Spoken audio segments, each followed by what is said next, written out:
और चिराग पासवान के सर्टिफिकेट की किसी को जरूरत नहीं है कि नीतीश कुमार दलित विरोधी हैं कि नहीं, या दलित पिछड़ा विरोधी हैं। काम रामविलास पासवान जी को करना चाहिए था।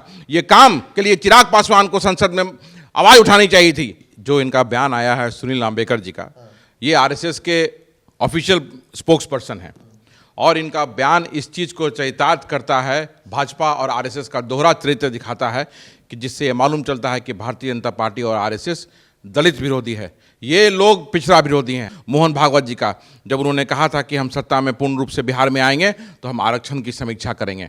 जिस समाज ने हमेशा से दलितों, पिछड़ों और आदिवासियों का शोषण किया है, सवर्णों को आरक्षण नहीं मिला हुआ है, तो विषमता की बात कहाँ से आ गई, कहाँ से दरार की बात आ गई? आपके मन में चोर है, आपके मन में खोट है, इसलिए आप दलित विरोधी और पिछड़ा विरोधी बात कर रहे हैं। सदियों सदियों तक जात के नाम पर शोषण किया है दलित, पिछड़ों, आदिवासी का। जातीय जनगणना करा करके एक क्रांति की शुरुआत लालू यादव और नीतीश कुमार जी ने की है। आपने क्यों बिना सोचे समझे नोटबंदी करके देश पे ये आर्थिक बोझ दिया? इसका जिम्मेवार कौन है? इसका जिम्मेवार सिर्फ और सिर्फ हमारे आदरणीय प्रधानमंत्री नरेंद्र मोदी जी हैं। जातीय जनगणना जो है ये कॉल ऑफ द टाइम है, ये होना ही चाहिए और पूरे देश में होना चाहिए।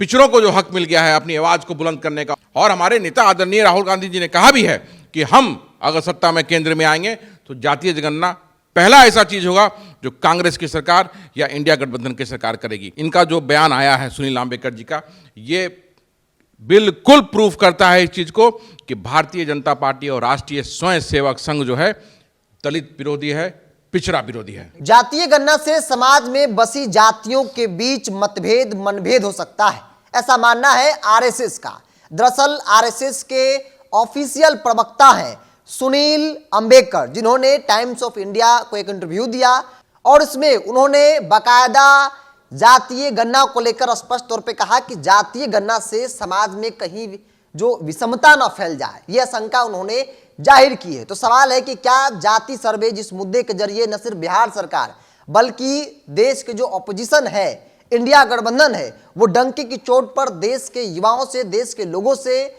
देश के आवाम से वादा कर रही है कि अगर हमारी सरकार आएगी तो फिर जाति सर्वे कराकर जिसकी जितनी संख्या है उतनी भागीदारी न सिर्फ सत्ता में बल्कि नौकरियों में दी जाएगी। मेरे साथ बातचीत करने के लिए कांग्रेस सेवा दल यंग ब्रिगेड के प्रदेश अध्यक्ष आदित्य पासवान है।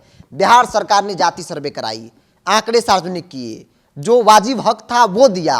आरएसएस स्पोक पर्सन का आपने बयान सुना होगा, देखा होगा टाइम्स ऑफ इंडिया में खबर के अनुसार कि भाई समाज में विषमता फैलेगी, जाति को बढ़ावा दिया जा रहा है, इससे एक जाति दूसरे जाति के बीच में मतभेद पैदा हो सकता है।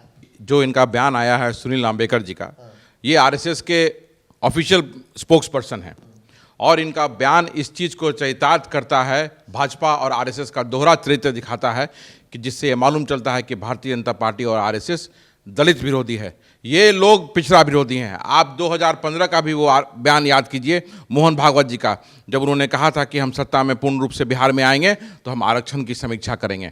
याद कीजिए वो दिन। और ये किस समाज की बात कर रहे हैं? क्या वो इसी समाज की बात कर रहे हैं जिस समाज ने हमेशा से दलितों, पिछड़ों और आदिवासियों का शोषण किया है? क्यों? आखिर क्या इनका मकसद है कि आज ये इस बात को कह रहे हैं?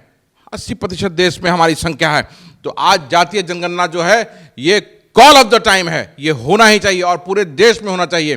बिहार की सरकार ने एक अभूतपूर्व ऐतिहासिक काम किया है कि जातीय जनगणना करा करके जो आरक्षण का दायरा बढ़ाने का काम किया है। क्या बिहार के दलितों को आज जो हक मिल गया है आगे बढ़ने का, हक मिल गया है अपनी आवाज़ को बुलंद करने का, पिछड़ों को जो हक मिल गया है अपनी आवाज़ को बुलंद करने का और समाज की अगली पंक्ति में आने का, क्या वो गलत है? क्या वो पूरे देश में नहीं होना चाहिए? और इसमें क्या गलत बात है कि अगर 80% हमारी संख्या है तो उतनी भागीदारी हम मांग रहे हैं? ये हमारा हक है और हमारे नेता आदरणीय राहुल गांधी जी ने कहा भी है कि हम अगर सत्ता में केंद्र में आएंगे तो जातीय जनगणना पहला ऐसा चीज होगा जो कांग्रेस की सरकार या इंडिया गठबंधन की सरकार करेगी। तो ये जो इनका जो बयान आया है सुनील लांबेकर जी का, ये बिल्कुल प्रूफ करता है इस चीज को कि भारतीय जनता पार्टी और राष्ट्रीय स्वयं सेवक संघ जो है दलित विरोधी है, पिछड़ा विरोधी है। एक सवाल, एक कॉमन आरोप आप लोग पे लगता है, चूंकि भारतीय जनता पार्टी समर्थन करती है लेकिन भाजपा मौकों पर ऐसा कहती नजर आई कि इन लोगों के पास विकास का मुद्दा नहीं है, इसलिए अब जाति कार्ड खेल रहे हैं, जाति की राजनीति कर रहे हैं। तो सवाल है कि भाई जाति गणना कराना, चूंकि बिहार सरकार ने कई काम किए हैं, काम पर चुनाव नहीं होकर जाति गणना, जाति सर्वे पर चुनाव। देखिए, बिहार सरकार अलग अलग कार्यक्रम चला करके पूरे बिहार के लोगों को आगे लाने का काम कर रही है, उनके विकास के लिए, बिहार के विकास के लिए हर समय कार्यक्रम चल रहा है। और आज अगर जातीय जनगणना करा करके जो समाज में पिछली पंक्ति में हमारा भाई बैठा हुआ है, चाहे वो दलित हो, पिछड़ा हो, आदिवासी हो, उसे अगर आगे लाने का एक पहल किया गया है नीतीश जी के द्वारा, तो ये किसमें गलत क्या है, इसमें परेशानी क्या होनी चाहिए और इसमें क्या विषमता फैलेगी? क्या सवर्णों को आरक्षण नहीं मिला हुआ है तो विषमता की बात कहां से आ गई? कहां से दरार की बात आ गई? आपके मन में चोर है, आपके मन में खोट है, इसलिए आप दलित विरोधी और पिछड़ा विरोधी बात कर रहे हैं। ये वही लोग हैं जिन्होंने सालों साल तक, बिरजू भाई, सदियों सदियों तक जात के नाम पर शोषण किया है दलित, पिछड़ों, आदिवासी का। और आज जब हम जग गए हैं, जब हम बोलते हैं, अपने हक और हुकूक की बात करते हैं, तो ये इन्हें पछता नहीं है। और यही कारण है कि बोलती हुई आवाज को ये दबाना चाहते हैं, इसलिए ये कह रहे हैं कि समाज में विषमता फैलेगी। कोई विषमता नहीं फैलेगी। जो हमारे सवर्ण भाई हैं, जो 15% या 20% हैं, उन्हें उनका हक मिलना चाहिए। अगर हम 80% पूरे देश में हैं तो क्यों नहीं हमें हक मिलना चाहिए? बिल्कुल हक मिलना चाहिए। कहाँ का ये न्याय होगा कि 20% वाले लोग हर जगह जाके बैठें? क्या 80% में जो हमारा भाई दलित, पिछड़ा, आदिवासी बैठा हुआ है, क्या उसे हक अधिकार नहीं है कि वो अगली पंक्ति में आए? तो बस उसी की पहल बिहार से की गई है। और बिहार एक क्रांति की जनक हम हमेशा से रहे हैं। आप देखिए, गांधी कब बने? जब उन्होंने चंपारण किया। चंपारण में आके जब सत्याग्रह किया तो गांधी बने। बाबू वीर कुंवर सिंह, मंगल पांडे, 1857 की क्रांति। उसी तरह से ये जातीय जनगणना करा करके क्रांति की शुरुआत लालू यादव और नीतीश कुमार जी ने की है, जो कि पूरे देश में फैलेगी। और आप देखिएगा आने वाले समय में भारतीय जनता पार्टी को कितना बड़ा नुकसान होने जा रहा है इस बयान को लेकर के। एक सवाल ये भी होता है कि भारतीय जनता पार्टी धर्म की राजनीति कर, जैसा कि आरोप आप लोग लगाते हैं। 24 में धर्म की राजनीति होगी, राम मंदिर दिखाया जाएगा लोगों को, क्या उसका काट जातीय सर्वे, जातीय गणना, जातीय आंकड़ा हो सकता है, जो आप लोग जिस मुद्दे पर चुनाव लड़ने जा रहे हैं? देखिए, ये कोई राजनीतिक बात नहीं है। ये समाज में जो पिछड़ा पंक्ति में लोग बैठा हुआ है, जो हमारे दलित, आदिवासी, पिछड़े भाई जो बैठे हैं, उन्हें आगे लाने की बात है। इसमें कहीं से कोई राजनीति नहीं है। इसके उलट भारतीय जनता पार्टी धर्म का इस्तेमाल करके हमेशा सत्ता में और चुनाव में बने रहने का काम करती है। वो एक गलत है जो देश में आज देखिए 150 लाख करोड़ का भारत पे कर्ज हो गया, आज उस पर चर्चा नहीं हो रही है। तो ये लोगों को समझने की कोशिश की जरूरत है कि क्यों हमारा देश पीछे जा रहा है, क्यों देश पे इतना बड़ा कर्ज हो गया, क्यों देश में बेरोजगारी है, क्यों देश में महंगाई है। आज तो IMF ने भी कह दिया और सरकार ने उसका जवाब दिया है कि नोटबंदी के कारण ये 150 लाख करोड़ का कर्ज हुआ है। तो आपने क्यों बिना सोचे समझे नोटबंदी करके देश पे ये आर्थिक बोझ दिया? इसका जिम्मेवार कौन है? इसका जिम्मेवार सिर्फ और सिर्फ हमारे आदरणीय प्रधानमंत्री नरेंद्र मोदी जी हैं। तो ये अब देश के लोग अगर नहीं समझेंगे तो महंगाई एक ऐसा चीज है कि आज तो अभी 1000 रुपया है ना गैस, आने वाले दिनों में 2000 होगा और फिर भी लोग अगर नहीं मानेंगे तो देखिए क्या होगा। एक सवाल लेते हैं, चूंकि आदित्य पासवान जी आप दलित समाज से आते हैं, दलितों में आपकी पहचान है। चिराग पासवान का एक बयान आया है और कहा कि नीतीश कुमार को दलित नेताओं से दिक्कत होती है, दलित को आगे नहीं बढ़ने देखना चाहते हैं, दलित विरोधी है। उन्होंने खड़गे को लेकर कहा कि जब खड़गे का प्रस्ताव रखा गया, आपके पार्टी के राष्ट्रीय अध्यक्ष जो है मल्लिकार्जुन खड़गे, तब नीतीश कुमार मौन हो गए थे। नीतीश कुमार को अच्छा नहीं लग रहा था, इनको नागवार गुजर रहा था। क्या लगता है आपको कि भाई नीतीश कुमार दलित विरोधी वाकई में है? मतलब चिराग पासवान नीतीश कुमार के क्या हैं? स्पोक्स पर्सन हैं कि ऐसा बात बोलेंगे? और उनको कैसे मालूम है कि नीतीश कुमार जी नाराज हैं या विरोध में हैं? नीतीश जी ने का कोई स्टेटमेंट ऐसा नहीं आया, ना ही जनता दल यूनाइटेड का आया, ना ही उनके राष्ट्रीय अध्यक्ष का आया। सभी लोग एक मत से हर इशू पर एक मत होकर के आगे बढ़ रहा है गठबंधन।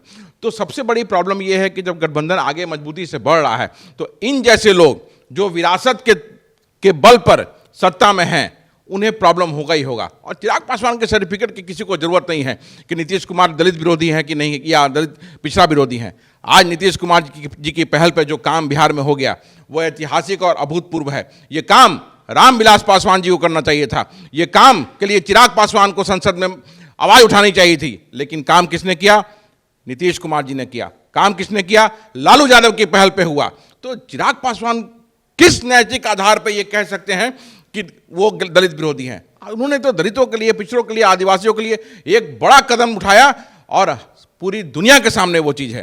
तो चिराग पासवान को विरोधोफोबिया है और उस विरोधोफोबिया में इसी तरह की बेवकूफ़ वाला बात करते रहते हैं वो। चलिए, चर्चा की शुरुआत बेशक आरएसएस से हुई थी। जातीय सर्वे को लेकर जो बयान आरएसएस एक स्पोक्स पर्सन का आया है, उसको लेकर कई सवाल थे, क्योंकि भारतीय जनता पार्टी सीधे तौर पर इस मुद्दे पर समर्थन करती है, लेकिन भारतीय जनता पार्टी का जो अहम हिस्सा है आरएसएस, जिनके इशारे पर, जिनके रोड मैप पर भारतीय जनता पार्टी न सिर्फ काम करती है बल्कि चुनाव भी लड़ती है, एजेंडा तय किया जाता है, वहां से अगर इस तरह के बयान आना अपने आप में बड़ा सवाल होता है। चिराग पासवान ने नीतीश कुमार को लेकर जो कहा, उसको लेकर भी आदित्य पासवान ने स्पष्ट तौर पे कहा कि चिराग पासवान नीतीश कुमार के प्रवक्ता नहीं है। अगर नीतीश कुमार नाराज होते तो कुछ ऐसी बयान आती, कुछ ऐसी तस्वीर आती, जो कि आए नहीं। जेडीयू के नेता भी खुले तौर पर गुणगान करते हैं और कहा कि भाई गठबंधन में सब कुछ ठीक है और आगे भी हम लोग कार्यक्रम तय करके काम करेंगे। चिराग पासवान और उनके पिता रामविलास पासवान को जो काम करनी चाहिए थी, जो मुद्दे पर बात करनी चाहिए थी, वो काम बिहार की महागठबंधन सरकार, नीतीश कुमार, लालू प्रसाद यादव और कांग्रेस पार्टी कर रही है और इसी बात की बेचैनी चिराग पासवान को है। बहरहाल इसको इतना ही। अगर आप मेरे वीडियो को यूट्यूब पर देख रहे हैं तो सब्सक्राइब कर लीजिए, फेसबुक पर देख रहे हैं तो पेज को लाइक और फॉलो कर लीजिए।